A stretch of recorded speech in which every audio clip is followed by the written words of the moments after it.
Jackie Chan cartoon சீரிஸோட 10th episode தான் இன்னைக்கு நம்ம பார்க்க போறோம். பழங்கால பொருட்களை ஏலம் விட்டுட்டு இருக்காங்க. அதுல ஒரு பொருள்ல எலி மந்திரங்கள் பொறிக்கப்பட்டிருக்கு. சோ அதை ஜாக்கி சான் ஏலத்துல கேக்குறாரு. ஜாக்கி $100 கேட்ட உடனே டார்க் அண்ட் கேங் அங்க வந்துடுறாங்க. அவங்க $200 சொல்லிட்டு கேட்டுட்டு இருக்காங்க. அப்படியே ஏலம் போக போக கிட்டத்தட்ட $2000 பாத்தீங்கன்னா அந்த பொருள் விலைக்கு போகுது. ஜாக்கி தான் அதை வாங்க. ஆனா டார்க் அண்ட் கேங் கிட்ட அவ்வளவு காசு இல்லாதனால அந்த பொருளையே அபகரிக்க பாக்குறாங்க. இது தெரிஞ்ச ஜாக்கி ஒரே கிக் தான் ஸ்ட்ரைட்டா அந்த பொருள் உடஞ்சிட்டு அந்த எலி மந்திரங்கள் பாத்தீங்கன்னா வெளியில வந்து விழுந்துருது. அந்த எலி மந்திரங்களை எடுத்துட்டு ஜாக்கி அங்க இருந்து தப்பிக்க பாக்குறாரு.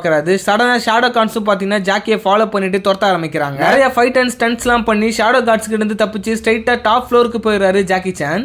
மந்திரங்களும் ஜாக்கி சான் கிட்ட தான் பத்திரமா இருக்கு. இதெல்லாம் கீழே இருந்து பார்த்துட்டு இருக்க பீமா பாத்தீங்கன்னா என்ன பண்றாருன்னா அந்த பில்டிங்கை பிளாஸ்ட் பண்றதுக்காக அடியில பாம்பு வச்சிருப்பாங்க. அதை பாத்தீங்கன்னா சடனாவே வெடிக்க வச்சிருக்காரு பீமா. இதனால டோட்டலாவே அந்த பில்டிங் கொலாப்ஸ் ஆயிட்டு சரிய ஆரம்பிக்குது. அவர் கூட சண்டை போட்டுட்டு இருந்த ஷேடோ கான்ஸ் எல்லாம் பாத்தீங்கன்னா தப்பிச்சா போதும் சொல்லிட்டு அங்கிருந்து பறந்துடுறானுங்க. நம்ம ஜாக்கிக்கு வேற வழி இல்ல. அந்த பில்டிங் சரியிற திசையை நோக்கி பாத்தீங்கன்னா ஸ்பீடா ஓடி எப்படியும் அங்க இருந்து தப்பிச்சிடுறாரு. அண்ட் பத்திரமா மந்திரக்கல்லியை மீட் எடுத்துட்டு ஸ்ட்ரைட்டா அவர் தங்கி இருக்கிற இடத்துக்கே போயிடுறாரு. இதை பாக்குற ஜூலி என்ன ஜாக்கி இன்னைக்கு ரொம்ப அடியோ சொல்லிட்டு கிண்டலும் பண்றாங்க. ஜாக்கி வீட்டுக்குள்ள வந்த உடனே வீடு பொருட்கள் எல்லாம் கலைஞ்சிருக்கிறத பார்த்து ஜூலியை திட்டுறாரு. ஒழுங்கா கொஞ்சம் தூய்மையா வச்சுக்கோ அப்படி சொல்லிட்டு ஜூலி ஜாக்கி சொன்னதை காதுல வாங்கிக்காம எனக்கு டர்போ ட்ரோல் பொம்மை வாங்கி கொடு ஜாக்கி சொல்லிட்டு அடம் பிடிக்கிறாங்க. ஓகேன்னு சொல்லிட்டு ஜாக்கி உள்ள நடந்து போறப்ப ஒரு பொம்மை மேல கால் வச்சு வலிக்கி விழுந்துறாரு. இதனால பாத்தீங்கன்னா அந்த பொம்மை லைட்டா உடையுது. ஜாக்கியோட காலும் உடையுது. ஹாஸ்பிட்டல்ல அட்மிட் பண்ணி ஜாக்கியோட காலுக்கு கட்டும் போட்டிருக்காங்க. அப்பதான் அங்கிள் செம்மையா ஃபன் பண்றாரு. அவ்வளவு பெரிய பில்டிங்ல இருந்து தப்பிச்சப்பலாம் உன் கால் ஒண்ணுமே ஆகல.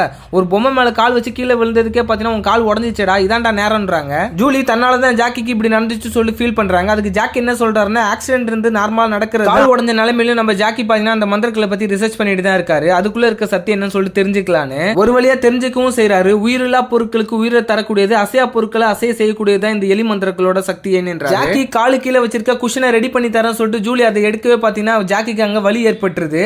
இதனால அங்க சின்ன ஒரு அசம்பாவிதமும் நடக்குது.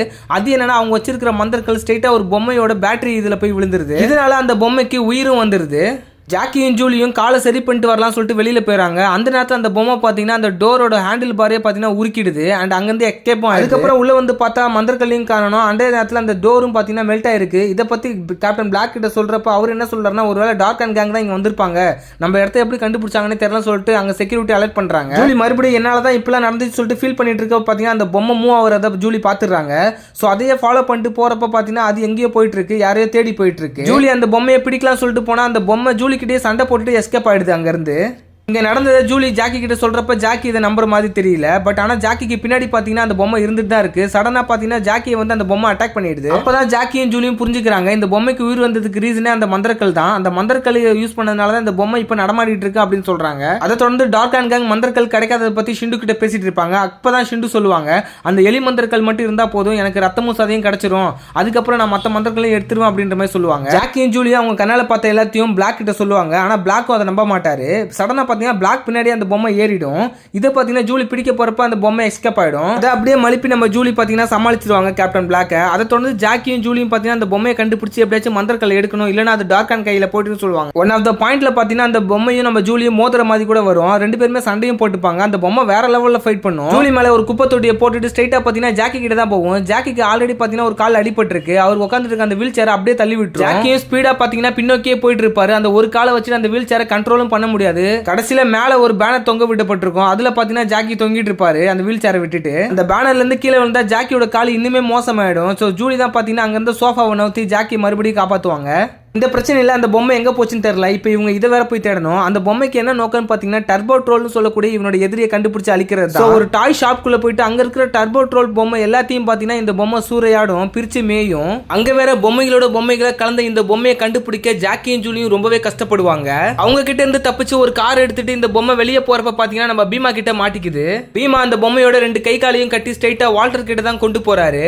ஷிண்டு என்ன சொல்றாங்கன்னா அந்த கல்னாலதான் இந்த பொம்மைக்கு இப்போ உயிர் வந்திருக்கு, அந்த கல்லை எடுத்து கிட்ட கொடுங்கன்றாங்க. வால்டர் என்ன சொல்றாருன்னா இந்த பொம்மை செக்ஷன் 30ல இருந்து வந்திருந்தா அங்க போறதுக்கான வழி இந்த பொம்மைக்கு தெரியும். சோ இந்த பொம்மையை ஃபாலோ பண்ணி போனா மத்த மந்திரங்களையும் நம்ம எடுத்துக்கலாம் சொல்லிட்டு ஷிண்டுக்கே ஒரு ஐடியா கொடுக்குறாரு. ஷிண்டுக்கும் இந்த ஐடியா நல்லதுன்னு தான் படுது. அதே நேரத்தில் அந்த டாய் ஷாப்ல அந்த பொம்மை எங்க இருக்குன்னு சொல்லிட்டு ஜூலியும் ஜாக்கியும் அலசி அலசி தேடிட்டு இருக்காங்க. அப்ப கடைக்கு வெளியில அந்த பொம்மையை ஃபாலோ பண்ணிட்டு டார்க் அண்ட் கேங் போறத பார்த்த உடனே நம்ம ஜாக்கிக்கு ஸ்ட்ரைக் ஆகுது. இவங்க பேசாம செக்ஷன் 13 கண்டுபிடிக்கிறதுக்கு அந்த பொம்மையை ஃபாலோ பண்றாங்களோன்னு. ஆனா ஜூலி செக்ஷன் 13க்கு போக விடாம தடுக்க டர்போ ட்ரோல் பொம்மையை வச்சு இந்த பொம்மையை பாத்தீங்கன்னா திசை திருப்பு. எழுப்புது. இது வரைக்குமே டார்கான் கேங் ஜூலியும் ஜாக்கியும் இங்க இருக்கிறத பார்க்கல. பட் ஆனா ஜாக்கியோட வீல் சேர் பாத்தீங்கன்னா ஒரு இடத்துல மாட்டிக்குது. அதனால பாத்தீங்கன்னா டார்கான் கேங் கிட்ட அவன் மாட்டிக்கிறாரு. மாட்டிக்கிட்டு ஜாக்கியை காப்பாத்தலான்னு ஜூலியும் வராங்க. ஜூலியும் பீமா பாத்தீங்கன்னா ஒரே கையிலே பிடிச்சி தொங்க விட்டுறாரு. ஆனா மந்திரங்கள் இருக்கிற அந்த பொம்மை மட்டும் பாத்தீங்கன்னா டர்போ ட்ரோல்னு சொல்லிட்டு எங்கெங்கயோ சுத்திட்டு இருக்கு. ஒரு கட்டத்துல ஜாக்கியை கயிறு கட்டி அப்படியே தண்ணிக்குள்ள இறக்கி விட்டுறானுங்க டார்கான் கேங். ஜாக்கிக்கு வேற ஒரு கால்ல வேற அடிபட்டு இருக்கு அண்ட் கட்டியும் போட்டுருக்காங்க. இதனால அவரால் ஸ்விம் பண்ண முடியல, மூச்சு விடவே கஷ்டப்படுறாரு தண்ணிக்கடியில. ஜாக்கி தண்ணிக்குள்ள போனதை பார்த்த ஜூலி ரொம்பவே பதட்டமாயிடுறாங்க. அந்த டர்போ ட்ரோலோட பொம்மையை பீமாவோட ட்ரெஸ்க்குள்ள போடுறப்ப பாத்தீங்கன்னா அந்த பொம்மை பீமா மேல கான்சென்ட்ரேட் பண்ணிட்டு அட்டாக் பண்ண ஆரம்பிச்சிடுது. அந்த கேப்ல ஜூலி பாத்தீங்கன்னா ஜாக்கியை காப்பாத்துறதுக்காக தண்ணிக்குள்ள குளிச்சிடுறாங்க. ஜாக்கி ஆனா எவ்வளவோ ட்ரை பண்ணிட்டு எப்படியோ மேல வந்துடுறாரு. மேல வந்து பார்த்தா ஜூலியை காணோம். சோ தனக்காக தான் கீழே போயிருப்பாங்க சொல்லிட்டு மறுபடியும் கீழே போயிட்டு ஜூலியை கூட்டிட்டு மேல வந்துடுறாரு. தன்னோட பேண்ட்டுக்குள்ள போன அந்த பொம்மையை தூக்கி பீமா பாத்தீங்கன்னா ஒரு போட்டு மேல அடிச்சிடுறாரு. அண்ட் அதுக்கப்புறம் ஜாக்கியும் ஜூலியும் அந்த போட்டை ஓட்டிட்டு ஸ்ட்ரைட்டா கடலுக்குள்ளே போயிடுறாங்க. அவங்கள ஃபாலோ பண்ணிட்டு டார்கான் கேங் ஒரு போட் எடுத்துட்டு கடலுக்குள்ளே இறங்குறாங்க. இந்த எபிசோடோட இந்த பர்டிகுலர் போர்ஷன் பாத்தீங்கன்னா ஹாலிவுட் ரேஞ்சுக்கு சூப்பராகவே ஸ்டண்ட்லாம் இருக்கும். ஜாக்கி போட்ல இருந்து ரோப்பை பிடிச்சிட்டு பேரா ஹைடிங் பண்ற மாதிரி அந்த பீச்லயே சூப்பரா வருவாரு. அதெல்லாம் பாக்குறதுக்கு ரொம்பவே நல்லா இருக்கும். முக்கியமா ஜாக்கியோட போட்டை அந்த பொம்மை தான் ஓட்டும், தாறுமாறா ஓட்டிட்டு இருக்கும். போட்டை ஸ்பீடா ஓட்டி ஸ்ட்ரைட்டா பாத்தீங்கன்னா லேண்டுக்குள்ளேயே வந்துடுறாங்க. மறுபடியும் அந்த டாம் அண்ட் ஜெர்ரி ஆட்டம் தொடங்குது. டார்கான் கிட்ட மாட்டின அந்த பொம்மையை பிடிக்கலாம் சொல்லிட்டு போறப்ப பாத்தீங்கன்னா அந்த பொம்மையில இருக்கிற மந்திரங்கள் அங்க இருக்கிற ஒரு ஜியண்ட் பொம்மை மேல போய் விழுந்துருது. இதனால அந்த பெரிய பொம்மைக்கு பாத்தீங்கன்னா உயிரும் வந்துருது. முட்டி சைஸ் இல்லாத ஒரு சின்ன பொம்மையை இவ்வளவு நேரம் சம ஆட்டம் காட்டுச்சு. இது ஒரு ராட்சத பொம்மை, இது என்ன பண்ண போதோன்ற மாதிரியே நம்ம ஜூலியும் பாக்குறாங்க. அந்த ராட்சச பொம்மை பாம் போட்டு டார்கான் கேங்கே ஓட விட்டுட்டு இருக்கு. ஜூலியும் ஜாக்கியும் இதை நீ திசை திருப்பி எப்படியாச்சும் அந்த மந்திரக்கலை எடுக்கிறேன்னு சொல்லிட்டு அங்க முடிக்கிறாங்க. அதுக்கப்புறம் அங்கிள் கிட்ட தான் ஜூலி விஷயத்தெல்லாம் சொல்லிட்டு இருப்பாங்க. மந்திரக்கலை எடுத்துட்டேன், ஆனா தவறுதலா ஜாக்கியோட ரெண்டாவது காலையும் உடச்சிட்டேன்னு சொல்லிட்டு அங்க ஃபன் பண்ணுவாங்க. பரவாயில்ல, ஜாக்கி பலசாலி, அவனுக்கு சரியாயிடும் சொல்லிட்டு அங்கிள் அங்க முடிப்பாரு. அதை தொடர்ந்து ஜாக்கி கிட்ட ஒரு கேள்வி கேட்பாங்க, உங்களுக்கு இந்த மாதிரி அடிபட்டு இருக்கான்னு சொல்லிட்டு. அதுக்கு ஜாக்கி சொல்றதுதான் ரொம்பவே கஷ்டமா இருக்கும். தோள்பட்ட, மூக்கு, நாக்கு, வாய், தலை, முதுகுன்னு சொல்லிட்டு எவ்வளவு இடத்த சொல்லுவாங்க. அவர் நடிச்ச ஒவ்வொரு மூவிலையுமே ஒவ்வொரு அடிபட்டு இருக்குன்னு சொல்லிட்டு அவர் சொல்றப்ப பாத்தீங்கன்னா நம்மளுக்கே மனசு கஷ்டமா இருக்கும். அதெல்லாம் பத்தி கவலைப்படாம அந்த மனுஷன் பாத்தீங்கன்னா இவ்வளவு வருஷமா நம்மள என்டர்டெயின் பண்ணிட்டு இருக்காரு. இப்போ அவர் பாத்தீங்கன்னா வயது முதிர்ந்துட்டாரு. சோ நீங்க பார்த்ததுல ஜாக்கியோட எந்த மூவி பிடிக்குமோ அதை கமெண்ட் செக்ஷன்ல பதிவிடுங்க, நானும் தெரிஞ்சுக்கிறேன்.